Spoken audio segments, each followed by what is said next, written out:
The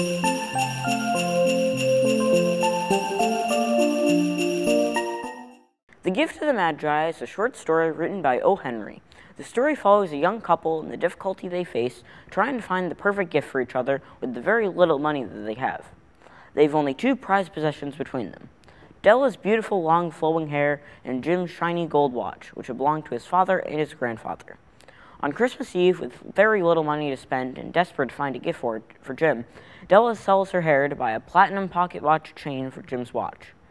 At their apartment, Della prepares dinner for Jim, who is running late. Jim walks in and immediately stops short at the sight of Della, who had previously prayed that she was still pretty to Jim.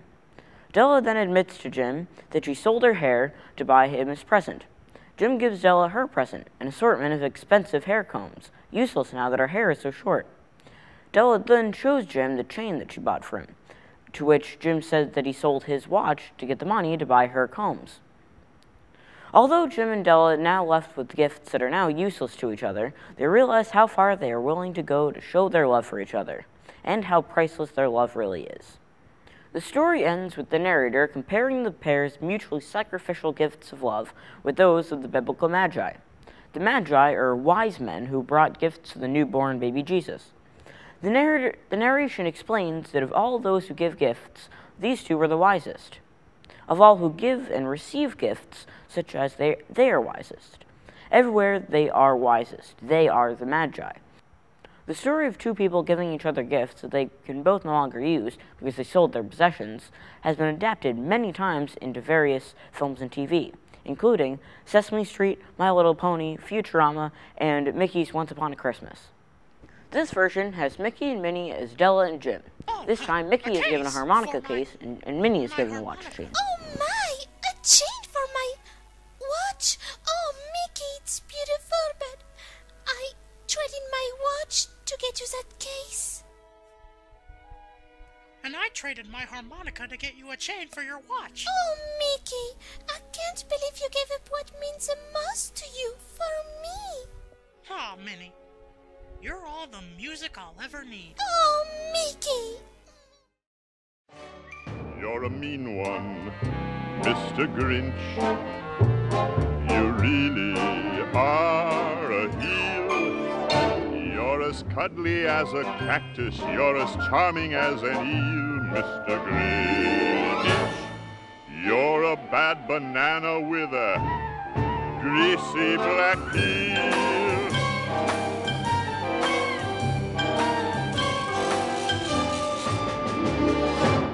You're a monster, Mr. Grinch.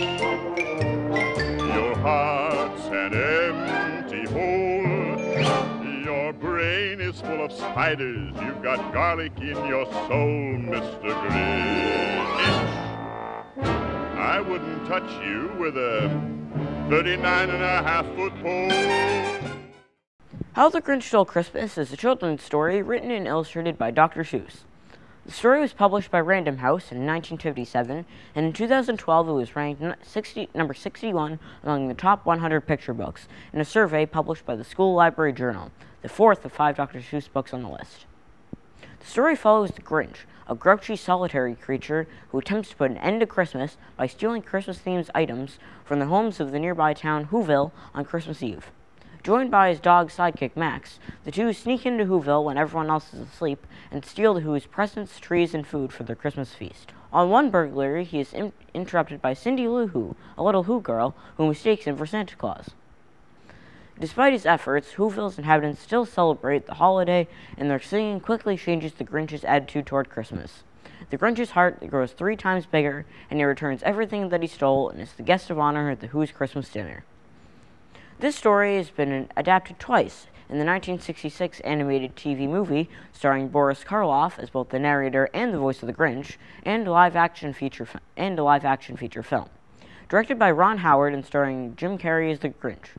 The 1966 animated version is almost word for word from the book, while the live-action feature film gives us an expanded look into the story. We see the Grinch's backstory. He grew up as an orphan in Whoville, but before running away because he was made fun of by the other children for being different. There's also a musical stage version of How the Grinch Stole Christmas, which ran off-Broadway from 1998 till 2015.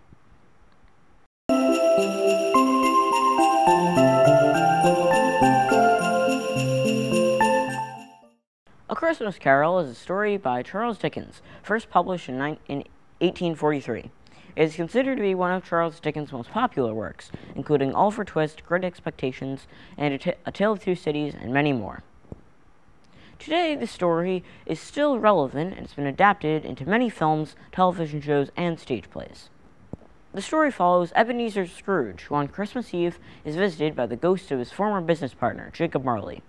Marley is forever cursed to wander the earth, dragging large heavy chains, forged during a lifetime of greed and selfishness. He tells Scrooge that he has one last chance to avoid the same fate, and that he will be visited by three spirits, and that he must listen to them or suffer the same fate as Marley. Throughout the night, Scrooge is visited by the ghosts of Christmas past, present, and yet to come. The ghost of Christmas past shows Scrooge when he was much younger and all his past relationships, including his sister, his first boss, and his first love, who leaves him when she realizes that he will never love her as much as he loves money. The second spirit, the ghost of Christmas present, gives Scrooge a look into what the people currently involved in his life really think of him. There's his nephew Fred, who feels sorry for him, and his current employer, Bob Cratchit. Scrooge is able to view Cratchit's family feast, but also see that Bob has a son, Tiny Tim, who's seriously ill. However, Tim is filled with happiness and has a very positive outlook during the holiday season. The third spirit, Ghost of Christmas Yet to Come, shows Scrooge how he'll be remembered after he dies. He shows Scrooge his neglected grave, and the people are happier now that he's gone. Scrooge also is shown the grave of Tiny Tim. Scrooge begs the spirit to bring him home and that he will change. Yeah, they will! They will!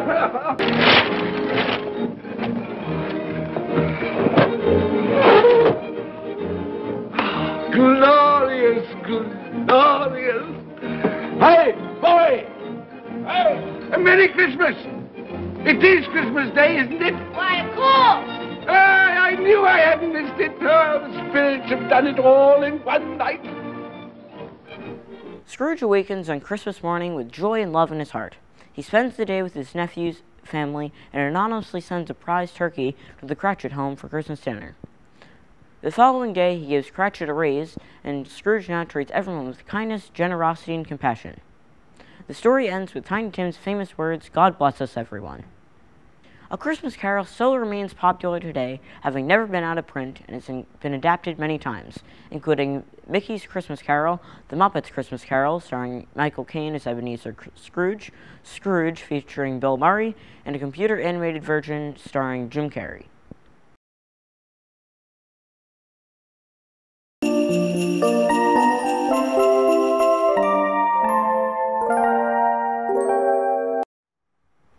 Rudolph the Red-Nosed Reindeer is a Christmas classic that airs on the CBS television station every year during the holidays. It has been telecasted since 1964, making it the longest-running Christmas TV special in history. It is based off the Johnny Mark song, which was itself based on the 1939 poem of the same name. In this story, we are introduced to Rudolph, a reindeer born with a glowing red nose. At first, Rudolph's parents try to hide the shiny nose to avoid ridicule from the other reindeer. A year later, Rudolph, who is still hiding his nose, takes part in the reindeer games to learn how to fly. At the games, Rudolph makes friends with a beautiful doe named Clarice. One of the other reindeers accidentally pops the cover off of Rudolph's nose. After seeing his glowing nose, the other young bucks start ridiculing Rudolph. Comet bans Rudolph from the rest of the games as a result. Clarice is the only reindeer who still likes Rudolph and tries to comfort him. Rudolph runs into the woods and meets up with Hermie, an elf who had been forced out of his job because he was more interested in being a dentist than toy making. The two bond after they discover that they both have something that makes them unique. Later, they meet a prospector named Yukon Cornelius, and the trio manage to avoid being eaten by the abominable snowman and end up on the island of misfit toys. A few months later, Rudolph has grown to a young stag and still unable to find a place where he is accepted and decides to return home. When he arrives, he discovers his parents are gone. Santa explains that they went looking for Rudolph and Clarice went with them. Rudolph searches the North Pole and finds his family and Clarice being held captive by the abominable snowman. Rudolph attempts to rescue them before Hermie and Yukon Cornelius catch up to him and manage to knock the abominable snowman off a cliff. When they return home, Rudolph and Hermie are treated as heroes, as well as Yukon Cornelius and the now friendlier abominable snowman. On Christmas Eve, Santa unfortunately states that the winter storm outside would be too much for his sleigh team to handle, so he decides to cancel his flight. As he announces the decision, Rudolph's nose now begins to to glow brightly, inspiring Santa to offer Rudolph the front position guiding the sleigh. Rudolph happily accepts, and the rest you know is history.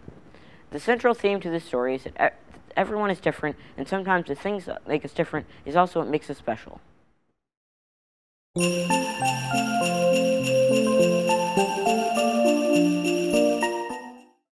Frosty the Snowman is a 1969 animated Christmas television special based on the song by the same name. One day in school, a magician named Professor Henkel is hired to perform for the children. Following this, the children go outside for recess and build a snowman, whom they name Frosty. However, Henkel's rabbit, named Hocus Pocus, escapes from the building while wearing his hat, which the children decide to put on top of Frosty's head. To their surprise, the magic of the hat causes Frosty to come to life. However, Henkel, now realizing that the hat is magic, wants it back. The children refuse to turn it over to him, but he eventually gets it. After he leaves, the rabbit brings the hat to the children, thus bringing Frosty to life for the second time. With the temperature rising, Frosty warns that he must leave for somewhere that is colder. Frosty explains that the only place he won't melt is the North Pole. They parade through town to the train station. When they get to the station, they find that they do not have enough money to buy tickets to the North Pole. One of the kids, Karen, Frosty, and the rabbit sneak into the back of a train headed north. Henkel also sneaks aboard, determined to get his hat back. Frosty knows that it's best if Karen is brought home, and he and Hocus decide to enlist the help of Santa Claus to transport her there. Hocus leaves to search for Santa, but Henkel comes back to steal the hat back. Frosty and Karen race down the hill to a small greenhouse to be safe, but Henkel locks them inside. Hocus brings Santa to the greenhouse, only to find Karen crying over a melted Frosty. Santa explained to Karen that Frosty is made of Christmas snow and can never melt away. He then opens the greenhouse door, which revives Frosty. Afterward, Santa takes Karen home on his sleigh and brings Frosty back to the North Pole, keeping his promise to her that Frosty will return every year when Christmas snowfall comes around.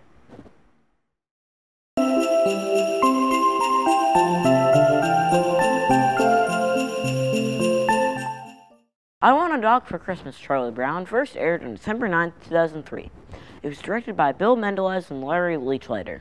It was re-released as part of Snoopy's Holiday Collection box set.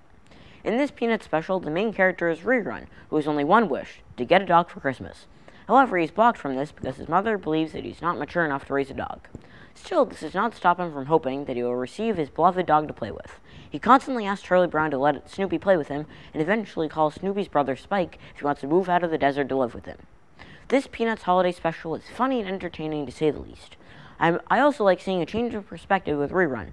I'm sure this will become a Christmas favorite in your family. I'd recommend this short for all ages and for fans of the Peanuts comic strip and TV specials.